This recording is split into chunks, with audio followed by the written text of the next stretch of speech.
Good morning. कैसे हो आप? चलो आज एक अपन छोटा सा टॉपिक लेके आए हैं।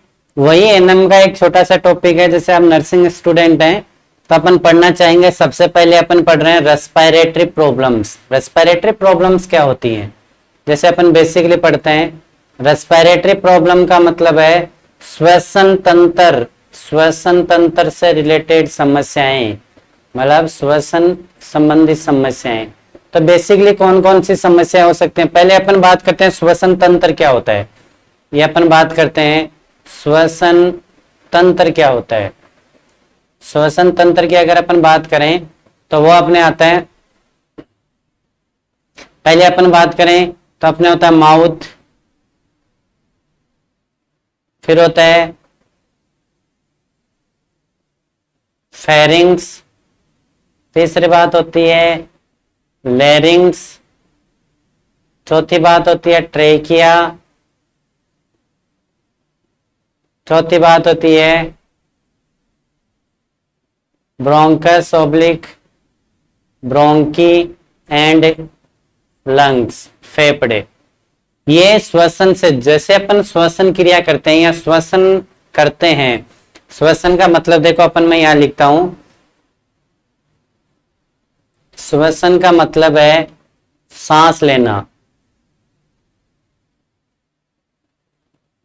सांस लेने के काम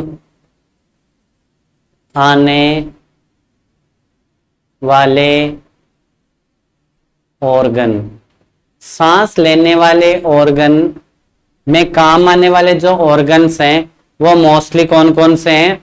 वो अपने हैं, उसको श्वसन तंत्र कहते हैं। एक नंबर का माउथ है, फेरिंग्स होता है, लैरिंग्स होता है, ट्रेकिया होता है और ब्रोंकस या ब्रोंकी और लंग्स होते हैं। अगर इतनी सारी जो ऑर्गन्स हैं, अगर उसके अंदर कोई भी समस्या हो या कोई भी श्वसन से रिलेटेड जो भी प्रॉब्लम्स क्रिएट हो जाए या जो बीमारी हो, उसको अपन क्या कहते हैं?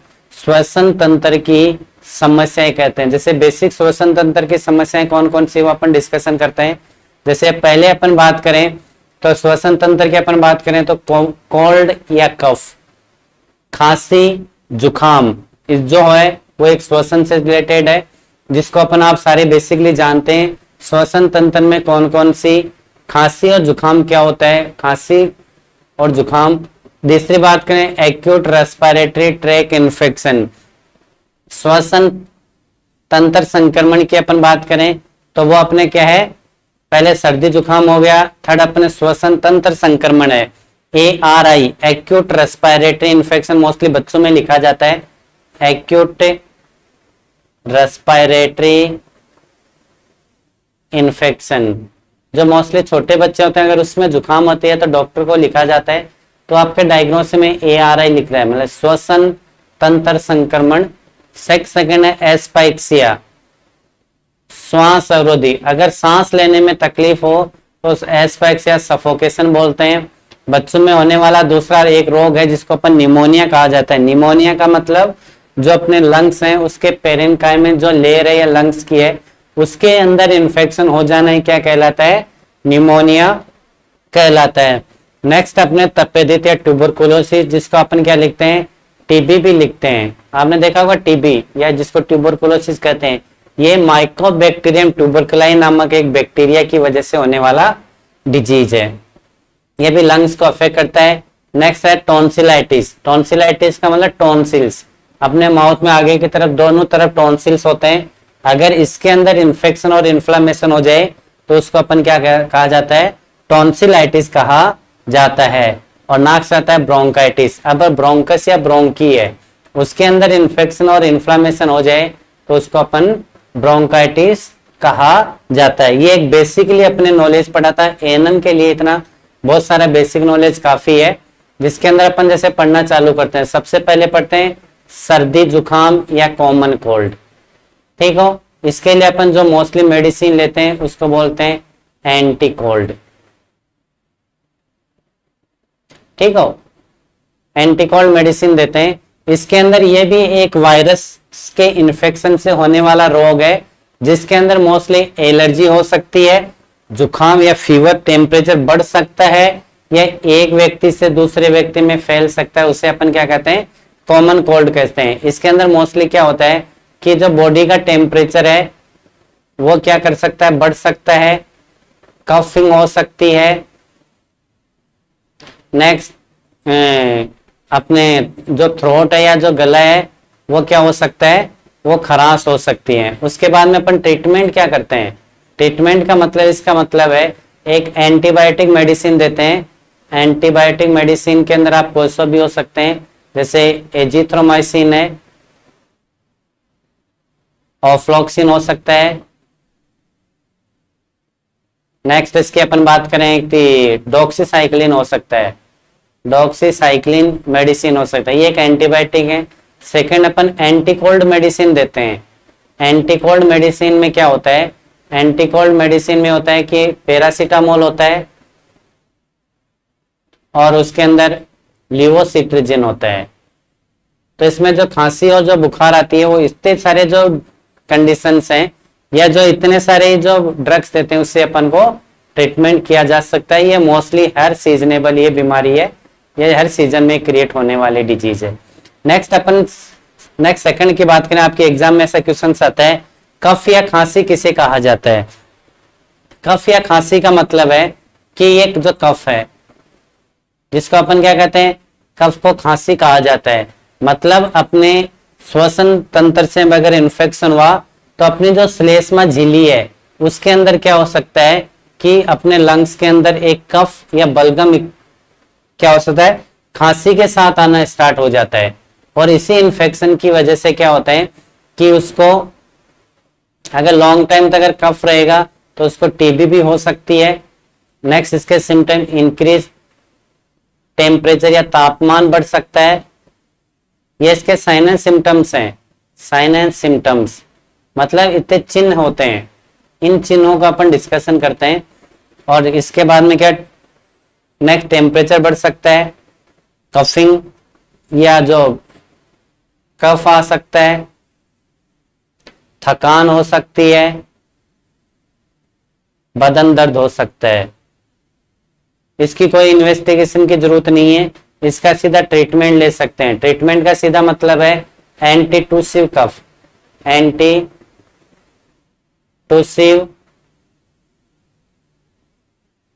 कफ सिरप आती है, उसको लेने की वजह से क्या कफ का क्या होता है, ये कफ को सप्रेस करती है।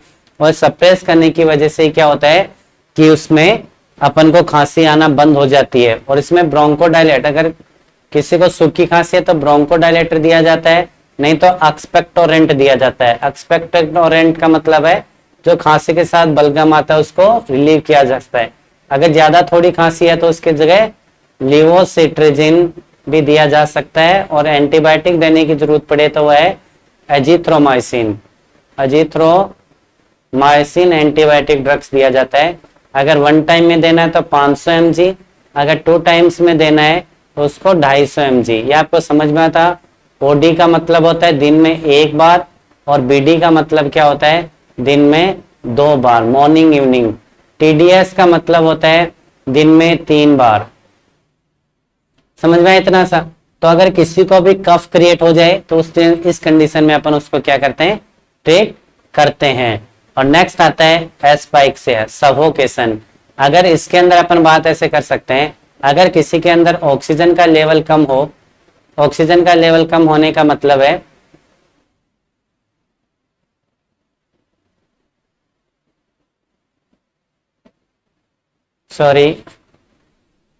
ऑक्सीजन का लेवल कम होना, ऑक्सीजन का लेवल है अगर वो बॉडी के अंदर कम हो जाता है तो उसको अपन क्या कहते हैं, सफोकेशन कहते हैं। या इससे दूसरे सिम्टम्स क्या हो सकते हैं, साइनस सिम्टम्स क्या हो सकते हैं, इसके अंदर श्वास लेने में तकलीफ होती है।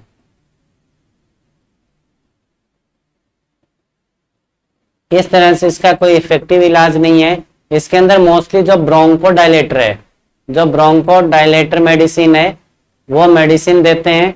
और उसके साथ में अगर लॉन्ग टाइम तक अगर ऐसा हुआ तो ऑक्सीजन थेरेपी दी जाती है। मतलब पेशेंट को अपन क्या देते हैं, ऑक्सीजन दी जाती है। इसमें ये एक एस्पेक्सिया के अंदर मोस्टली यूज में लेते हैं। और नेक्स्ट इसके कंटिन्यूटी में आती है श्वसन रोग का नेक्स्ट रोग हो सकता है टॉन्सिलाइटिस। टॉन्सिलाइटिस में मैंने आपको पहले भी बताया था कि टॉन्सिल का मतलब है, टॉन्सिल कहाँ होते हैं, अपने माउथ के अंदर टॉन्सिल होते हैं। जैसे मैं आपको एक डायग्राम दिखाता हूं, जैसे ये टॉन्सिल्स हैं, आपको नजर आ रहा है ना, ये टॉन्सिल्स हैं। ये जो टॉन्सिल्स हैं जैसे अपने माउथ के दोनों तरफ टॉन्सिल्स होते हैं, अगर ये टॉन्सिल्स में फूल जाते हैं तो अपन खाने में तकलीफ होती है। और ये जो टॉन्सिल्स फूल जाते हैं, ये देखो दोनों तरफ टॉन्सिल्स हैं, और इनके फूलने को ही अपन क्या कहते हैं, टॉन्सिलाइटिस कहा जाता है। तो इसका मोस्टली मतलब क्या है, अगर ऐसे कह सकते हैं, इन्फेक्शन एंड इन्फ्लामेशन को अपन क्या कहते हैं, टॉन ऑफ टॉन्सिल। अगर टॉन्सिल्स के जो टॉन्सिल्स हैं उस टॉन्सिल के अंदर अगर कोई भी इन्फेक्शन हो या इन्फ्लामेशन हो जाए तो उसको अपन टॉन्सिलाइटिस कहा जाता है। मतलब टॉन्सिल्स का आपको याद रखना है आईटीएस, आईटीएस, आईटीएस का मतलब ही क्या है, इन्फेक्शन एंड इन्फ्लामेशन है। अगर किसी भी चीज के आगे पीछे ये चीज लगे तो आप सीधा समझना कि उसके अंदर इन्फेक्शन और इन्फ्लामेशन हो चुका है। इसके अंदर मोस्टली क्या देते हैं, एंटीबायोटिक ड्रग्स देते हैं और एक पेन किलर मतलब डाइक्लो प्लस पीसीएम मेडिसिन देते हैं। इन देने की वजह से क्या होता है, टॉन्सिल्स के जो इन्फेक्शन हुआ वो कम हो जाता है और उसको पेन कम हो जाता है, तो उसको अपन ट्रीट किया जा सकता है। नेक्स्ट रेस्पिरेटरी से रिलेटेड अपन डिजीज पढ़ें तो वो अपनी डिजीज कौन कौन सी हैं, इससे रिलेटेड जो मोस्टली इफेक्टिव डिजीज है वो कौन सी है, अस्थमा है, reversible obstructive airway disease, asthma, ये सबसे ज्यादा मोस्टली पॉपुलर मिल जाती है। इसको शॉर्ट टर्म में अपन ऐसे लिखते हैं ROAD, इसका मतलब है रिवर्सिबल ऑब्स्ट्रक्टिव एयरवे डिजीज। मतलब क्या है, श्वसनीय और जो श्वास खांस नलिका में ऐंठन हो जाने, श्वास में कठिनाई जिसमें सांस आए की आवाज आती हो, मतलब अस्थमा का मतलब सीधा मतलब है, डॉक्टर के पास दिखाने जाएंगे सीधा आपको ये बोलेगा कि आपके को तार जैसी सुनने की आवाज आती है क्या, मतलब सही सही की आवाज आती है, तो उसको अपन क्या कहते हैं, अस्थमा कहा जाता है। जैसे अपन बात करें इसके जो साइन एंड सिम्टम्स की बात करें, ये मैंने आपको बहुत पहले भी पढ़ाया था, इसको रिवर्सिबल ऑब्स्ट्रक्टिव एयरवे डिजीज कहते हैं क्योंकि ये एक बार होने के बाद बार एंड बार रिपीट होती है, इसलिए इसको रिवर्सिबल कहा जाता है।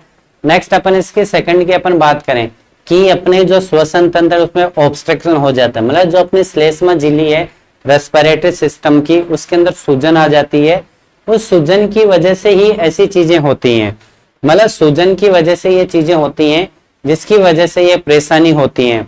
जैसे मैंने सिम्टम्स की बात करें, जैसे सांस डिस्पनिया, जिसको डिस्पनिया डिफिकल्टी इन क्या बोलते हैं, स्वेलोइंग, अगर सांस लेने में तकलीफ हो, ऐसे मैं लिख देता हूं, सांस लेने में तकलीफ, अगर आप कोई भी बीमारी है तो उसमें दो चीज लिखनी होती हैं। जैसे मैं आपको यहां बता दूं, सबसे पहले तो आपको क्या लिखनी होती है, डेफिनेशन, ठीक हो, सेकंड उसके कॉजेज लिखने होते हैं, थर्ड उसके साइन एंड सिम्टम्स लिखने होते हैं, नेक्स्ट इन्वेस्टिगेशन लिखने होते हैं, फर्स्ट इन्वेस्टिगेशन या डायग्नोसिस एक ही बात है, नेक्स्ट उसका ट्रीटमेंट लिखना होता है, और फोर्थ उसकी नर्सिंग केयर लिखना होता है। अगर आपके कोई भी डिजीज आते अगर ऐसे लिखते हैं आप तो आपको अच्छे मार्क्स मिलेंगे। मैं आपको एक शॉर्ट में पढ़ा रहा हूँ, पॉजिटिव फैक्टर्स का इसमें ज्यादा रोल नहीं है, किस कारण की वजह से हुआ, तो कारण की अगर अपन बात करें तो मैं यहाँ कारण लिखता हूँ कि बैक्टीरिया की वजह से हो सकते हैं, वायरस की वजह से हो सकते हैं, और सीजनल हो सकता है, और उसके बाद में रेस्पिरेटरी सिस्टम की अगर कोई लॉन्ग टाइम से इन्फेक्शन तो हो सकता है, एलर्जी की वजह से हो सकता है, इतने सारे मोस्टली इसके क्या है कोजेज हो सकते हैं। सांस लेने में तकलीफ है, पेन है, सूजन आ जाती है। और इसके बाद में मोस्टली जो ट्रीटमेंट की अपन बात करें तो ट्रीटमेंट पहला है ब्रोंको डायलेटर ड्रग देते हैं। Bronchodilator drug, dilator drug का मतलब जो ब्रोंकियल्स है उसको डायलेशन किया देते हैं तो श्वास क्या इजी वे में आ, जिसको अपन कहते हैं ना पंप ले रहे हैं। पंप खींचने का मतलब यही है कि सांस वो जो पंप है वो अपने श्लेष्मा या जो ब्रोंकस है उसको डायलेट या चौड़ा कर देता है उसको। नेक्स्ट अपने इसके जो ड्रग्स हैं ज्यादा उसके एंटीबायोटिक्स ड्रग्स की जरूरत नहीं है, फिर भी अपन कई बार दे सकते हैं। और नेक्स्ट में लिवोसेट्रिजिन, लिवोसेट्रिजिन एंटी एलर्जी का अपना ड्रग्स देते हैं जिससे हो जाता है। कई बार अपने उसको कफ सिरप भी दे सकते हैं। कफ सिरप में भी क्या होता है ब्रोंको डायलेटर होता है, उसकी वजह से भी अपन इसको ट्रीट किया जा सकता है। और नेक्स्ट है कि अपन बात करें जैसे मैंने आपको बताया था कि इसके अंदर एक ब्रोंकी होता है। ब्रोंकी मतलब जो लंग्स के नियर बाई होते हैं तो उसको एक ब्रोंकी होता है, उस ब्रोंकी के अंदर इन्फेक्शन या इन्फ्लेमेशन हो जाए तो अभी क्या है कि अपन उसको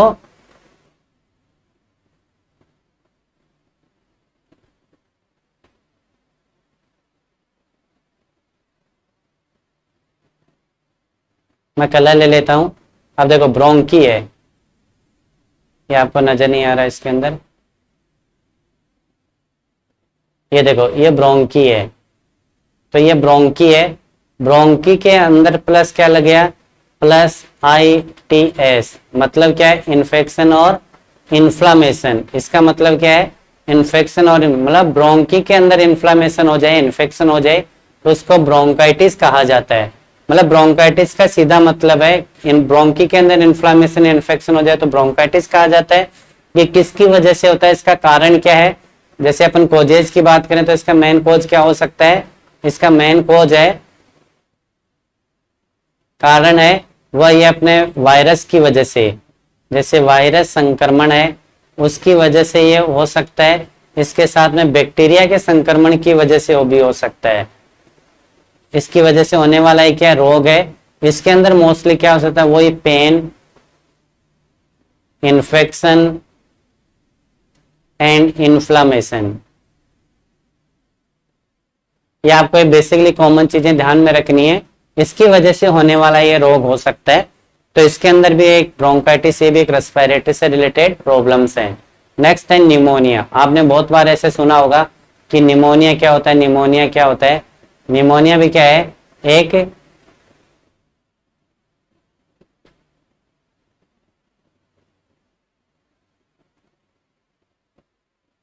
निमोनिया मोस्टली बच्चों के अंदर 0 से 5 ईयर तक होने वाले मोस्टली जो बच्चों में रोग है वो क्या है निमोनिया है। तो ये किस में होता है बच्चों में होता है मोस्टली 0 से 5 ईयर के बच्चों में। और इसके निमोनिया से सबसे ज्यादा डेथ किस में होती है वो भी बच्चों में होती है, ओल्ड एज में। लेकिन 10 ये कौन से होता है बिलो 10 ईयर जो चाइल्ड है उसके अंदर होने वाला एक रोग है निमोनिया के अंदर। जो अपने लंग्स हैं, लंग्स का मतलब जो फेफड़े हैं, जैसे फुफ्फुस लिखा है, फुफ्फुस का मतलब किसको लिखा है फेफड़े को लिखा है। ये देखो ये फुफ्फुस है जिसको अपन क्या बोलते हैं फेफड़े बोलते हैं। अगर फेफड़े के अंदर इन्फ्लामेशन हो जाए या इसके अंदर ऐसे बोल सकते हैं इन्फेक्शन हो जाए उसको अपन निमोनिया कहते हैं। और निमोनिया के इन्फेक्शन होने की एक गंभीर कंडीशन है जो मोस्टली किसको अफेक्ट करते हैं लंग्स को अफेक्ट करते हैं। और लंग्स को ये जो अफेक्ट करते हैं और मोस्टली लंग्स में भी ये जो लोअर रेस्पिरेटरी ट्रैक है, दो प्रकार के अपने सिस्टम होते हैं अपर रेस्पिरेटरी ट्रैक और लोअर रेस्पिरेटरी ट्रैक। तो लोअर रेस्पिरेटरी ट्रैक के अंदर ये इन्फेक्शन होने वाला है। मतलब लंग्स किस में आता है लंग्स लोअर रेस्पिरेटरी ट्रैक में आता है। इसके अंदर जो लंग्स में उसके अंदर पानी भर सकता है, एयर हवा भर सकती है। और जो प्लूरल कैविटी है, प्लूरल कैविटी है उसके अंदर इन्फेक्शन की वजह से सूजन आ जाती है, उसको अपन क्या कहते हैं निमोनिया कहा जाता है। तो आपके इतनी सी बहुत छोटी सी चीजें आपके एग्जाम में ये 100% क्वेश्चन मिलेगा कि निमोनिया किसे कहा जाता है। इसके क्या लिखो निमोनिया के, तो आपको इसमें सबसे पहले लिखना है परिभाषा सेकंड आपको लिखना है इसके अंदर कॉजेज, कारण क्या है। थर्ड इसका निमोबैक्टीरिया, निमोकोकाई बैक्टीरिया से होने वाला रोग निमोनिया होता है। उसके बाद में साइन एंड सिम्टम्स के लक्षण क्या है। थर्ड इसमें डायग्नोसिस क्या कराते हैं, वैसे डायग्नोसिस अपन एक्सरे करते हैं या ब्लड इन्वेस्टिगेशन कराते हैं तो भी हो जाता है। इसके अंदर अपन लिखते हैं डायग्नोसिस, लैब इन्वेस्टिगेशन कराते हैं, एक्सरे कराते हैं। नेक्स्ट अपन लिखते हैं ट्रीटमेंट, और फोर्थ अपन लिखते हैं नर्सिंग फंक्शन, या इस नर्सिंग के क्या रोल है। ये इतनी सारी अपन चीजें आपको डिटेल से लिखनी है, चाहे 5 नंबर का क्वेश्चन आए या 20 नंबर का क्वेश्चन आए, आपको चीजें ये सारी चीजें लिखनी है।